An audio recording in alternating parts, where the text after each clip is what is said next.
어제 한국은행이 금융통화위원회를 열고 기준금리를 0.5%포인트 인상했다는 소식 전해드렸죠.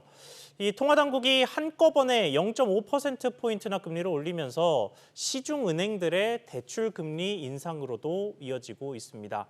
관련해서 박연신 기자와 함께 이야기 나눠보겠습니다. 자, 박 기자. 시중은행들 금리가 벌써 변화가 좀 큰 것 같습니다.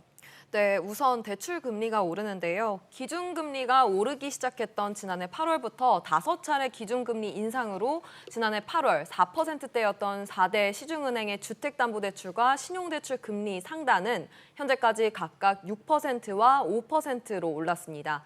이번 기준금리 0.5%포인트 인상으로 주담대는 곧 7%를, 신용대출은 8%를 뚫을 것으로 예상됩니다.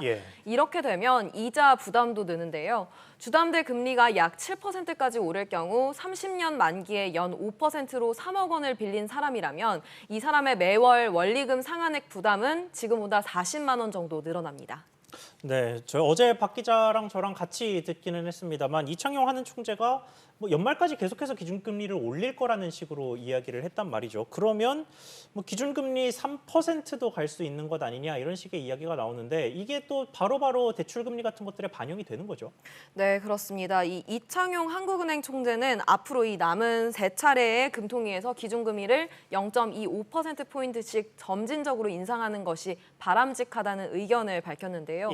이 총재 말에 따르면 연말까지 예상되는 기준금리 인상분은 0.75%포인트입니다. 이렇게 된다면 이 연내 주담대 금리가 8%를 돌파할 수도 있다는 관측이 나옵니다.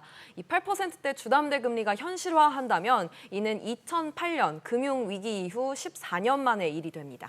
네, 그런데 가뜩이나 코로나19 각종 상황들로 인해서 그동안 쌓인 대출이 많잖아요. 그런데 여기서 이제 금리가 오르게 되면 서민들이나 영세 자영업자나 부담이 커질 수밖에 없을 것 같은데 대책 마련이 좀 필요할 것 같습니다. 네, 그래서 여당이 대책 마련을 하고 있는데요. 이 권성동 국민의힘 원내대표는 경제가 위기일수록 취약계층의 고통이 더욱 가중된다면서 이 국민의힘은 한계 상황에 내몰린 취약계층을 두텁게 지원하는데 정책 역량을 집중할 것이라고 말했습니다. 이를 위해 소상공인과 자영업자에 대한 대환 대출 지원 규모 확대와 부실 우려가 있는 한계 차주의 채무 조정 방안을 정부와 협의해 마련할 예정이라고 밝혔습니다.